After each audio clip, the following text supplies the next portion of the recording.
Hello and welcome to Lesson 2 of 5th grade Social Studies. I'll be trying to post these videos as frequently as I can, perhaps on a daily basis, perhaps not, but this is the second day of remote learning and I thought I would provide you with a second lesson to follow up with yesterday's. If you're from PS282, welcome. If you are just watching this and you're doing remote learning from somewhere else, well, I'm glad you found this and hopefully this will help you in your school. And if you're just anyone watching on YouTube, welcome. Today we're going to be talking again about the United States federal government, specifically the Congress, which is the legislative branch, and more specifically than that, the Senate.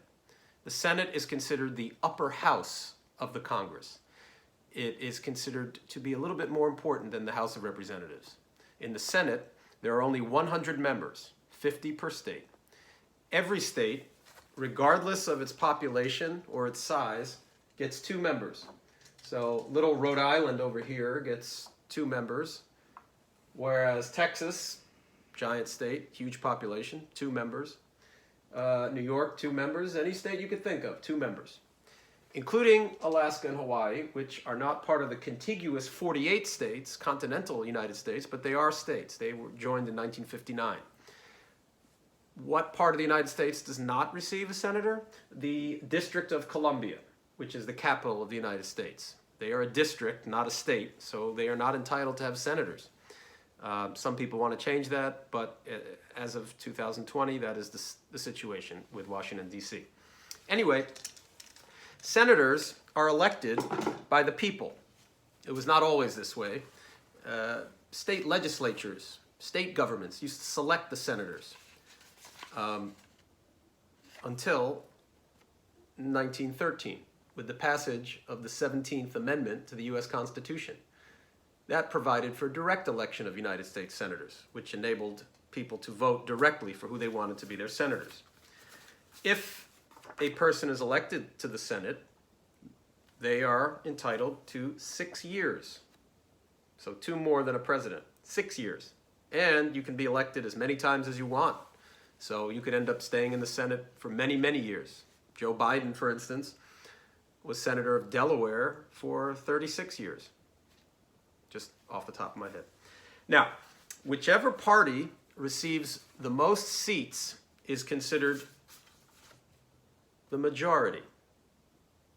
Majority means more than half.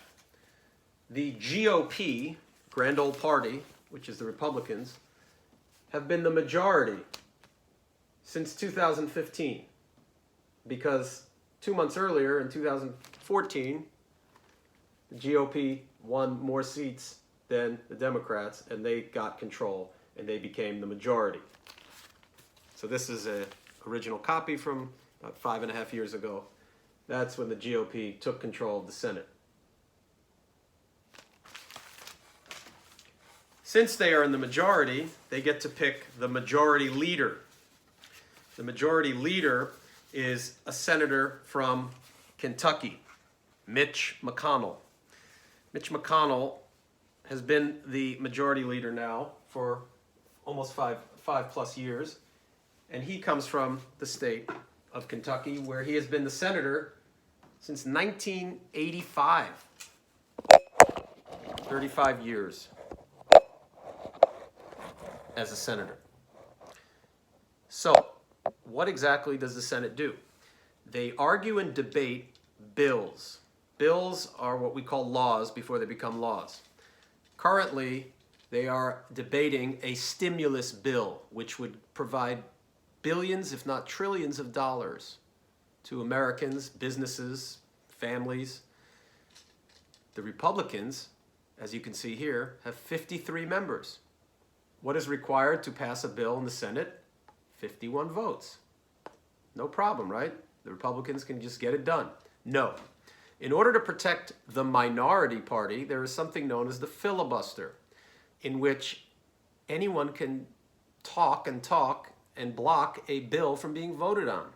The only way to make them stop is to get cloture, which requires 60 or more votes. The Republicans only have 53 votes. That would require 7 Democrats switching their allegiances for that vote and voting for cloture. Then they could vote on the actual bill. Yesterday and 2 days ago, cloture attempts failed. However, today, some people are optimistic that cloture will be achieved. What are the consequences? Who cares? Well, we all care because this affects all of us. The Senate needs to figure this out. Then the House needs to figure this out. Then they need to give it to the president. Why? Because we desperately need a stimulus bill to provide the money that our economy needs, our family needs, and yes, our businesses need. The disagreement, though, is that the Republican majority is more interested, it seems, in helping out large businesses and corporations. That is what the Democrats claim. The Democrats claim that the billions of dollars would be going to people that maybe don't need this money. Maybe they're going to use that money later to buy stocks, things like that. The Republicans say that is ridiculous. First of all, we're helping everyone. Second of all, we have to provide money for the businesses because how are they going to give people their jobs if they don't have enough money to hire them? I like to play it neutral. I like to give you the honest truth as best I can tell without giving you a political opinion. It is up to you to do the research and formulate your own opinions as to who is right and who is wrong. We call this the blame game. And there was a lot of the blame game going on today in the United States Senate. I watched a good portion of it. You can watch the Senate live every day, now that we're out of school, at www.senate.gov or www.cspan.org. And if you have cable TV here in Brooklyn, usually it's channel 115. Or simply go here on YouTube and Google Senate Live, and you'll be able to see their live proceedings. It can be testy, it can be chippy. The senators are supposed to act with decorum, which means they don't yell at each other. They're not supposed to address each other directly. They're supposed to address the speaker, the president of the Senate, the person sitting in the front. The president of the Senate is the vice president, but he usually doesn't come there, so they have rotation. Senators get to sit in the front. They're called Mr. President or Miss President when they're Madam President when they're sitting in the front. So it can be heated. The blame game is furious, and people are very upset. Since this bill did not pass again yesterday, the stock market went down more. Probably would have went down anyway, but the Dow Jones fell 582 points. What do I want you to take away from this lesson here? I want you to understand that the Senate and the House, they meet far away in the Capitol building in Washington, D.C. And it might seem like it's boring and we don't know what they're talking about or who really cares what they decide. No, what they decide, the Senate and the House, will affect all of us because we're all in this crisis together. So I want you to try to pay attention this week. Try to see what happens today.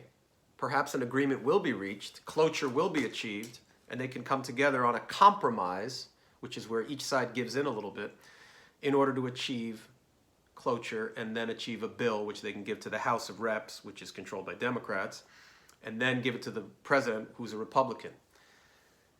I always like to look back in history for precedents. Precedents means things that have happened before that set an example. Has there ever been a time where we've come together? Yes, Democrats and Republicans are able to come together in certain situations, like World War II, or after the September 11th attacks, or the financial crisis of 2008 and 2009. So there is precedent for senators working together. But Democrats and Republicans have a very, very different view of what needs to be done right now. So I want to thank you for watching this video. I tried to keep it shorter than yesterday's. If you have any questions or comments, you can post them on the Google Classroom site, or you can post them here on the YouTube comment section if you would like to. In conclusion, the Senate, hopefully today, will come to some sort of compromise between the Democrats and Republicans.